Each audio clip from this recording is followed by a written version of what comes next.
congrats on the movie and on the role.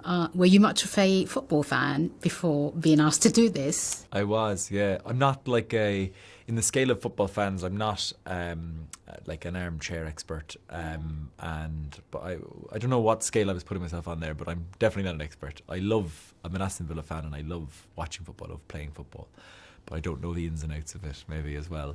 I guess even if you weren't a fan, it wouldn't matter because it's not so much about the football, but rather about the relationship between these two very strong characters. What was it about Roy Keane's character that made you want to play this part?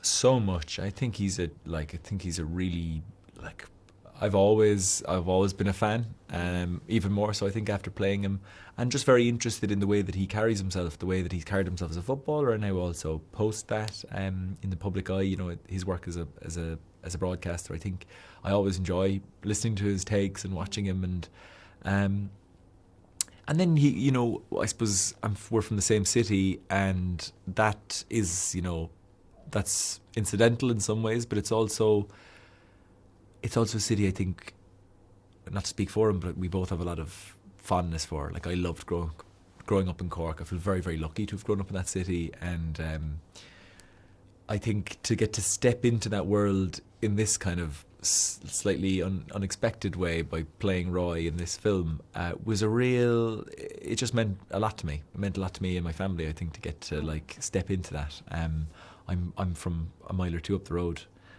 from Roy, and growing up he was just such a huge figure. You know, he was at the top of his kind of game when I was a small child growing up, and it was a cool thing that one of the greatest footballers in the world was from our city. So yeah, it meant a huge amount. And then I suppose that's the prospect of it was one thing. To read the script and to meet the directors and to have Steve on board was another. And I think when I met Glenn and Lisa, who are just phenomenal directors, they had a whole vision for this story that was not at all what I expected and was so brilliantly surprising at every turn. And I think that's what I always, you know, that's what you're lucky to find in a film script. And Paul's script was full of kind of unusual detail, and he brought out the stuff that, as you mentioned, is not about football per se, but it's actually just about human beings, and I loved that, you know. I suppose you're too young to kind of remember all the sort of headline grabbing, the tabloidy stuff that he got involved in, especially in the 90s and early 2000s. Did you go back and watch any of the footage around him, and just to see how he conducted himself, like personally, and not to sort of mimic him so much, but to give us, you know, a sense that it's him? Yeah, that's what you're looking for, is an attitude or a sense. And I think I don't even know if it's possible to sort of do an impersonation of someone. Maybe it is, but you know, I think for me it was always about watching all of that stuff and taking it all in and kind of moving towards it step by step, trying things out. But then really it's about capturing their point of view of this story. That's actually all it is. Well, it's that, and it's also to some extent, you know, obviously sounding like them and looking like them, because that's important for people's suspension of disbelief, and that's an important part of who they are as well. But I was lucky there was so much to go on, whether it was video footage, but also just the stuff that was written about it from Roy's perspective. You know, he gives his own account of what he was going through at the time and what he felt were the problems. So that was always very clear, which is actually quite liberating, because I think one of the joys but hard things about doing something purely fictional is like you've got to invent and invent and invent, and you've got to create all that, and that's a whole other lovely, satisfying challenge. But it's also very nice to like have so much information and just have to try and grab it all with your hands, and then I always think on the Sunday before you start filming, you kind of just let it all go, and the next morning it becomes your version of it, you know. Let's talk about Steve and working with Steve. Yeah. Steve has played so many real life characters, even if they're kind of, they hint at the character rather than the character themselves. What was it like working with him and sort of seeing him get that character of Mick? Well, you're right. I mean, he's played so many real people.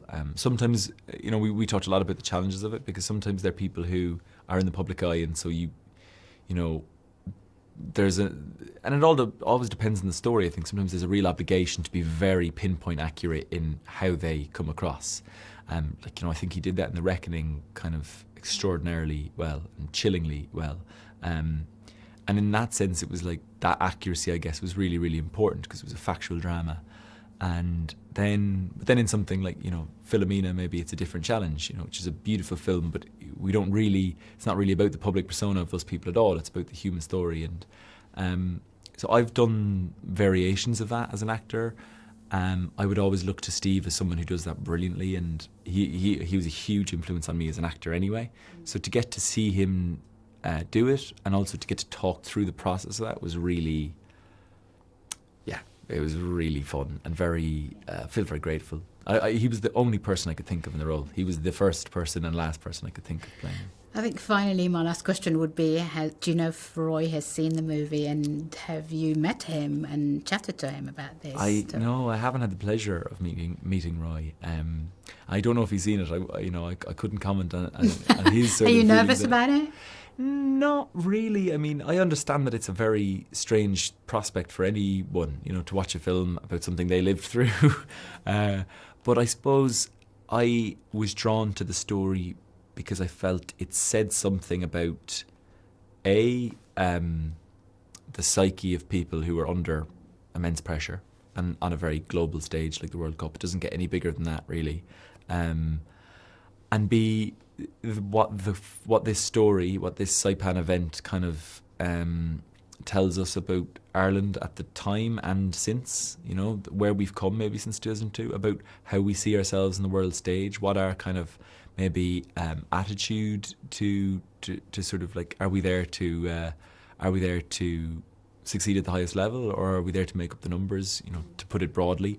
So I was interested in all those events, and I was very much interested in what this as a sort of myth, a popular myth, tells us about those things. More interested in that than, say, the biopic side of it. Yeah. Brilliant. Thank you so much for your time, and congratulations again. You're fabulous. Thank you. Thank you. Good to see you again. Ladies and gentlemen, you're watching Hey You Guys! Hey, you guys! Hey You Guys! Hey, that's what they all say. Hey You Guys! Hey, you guys!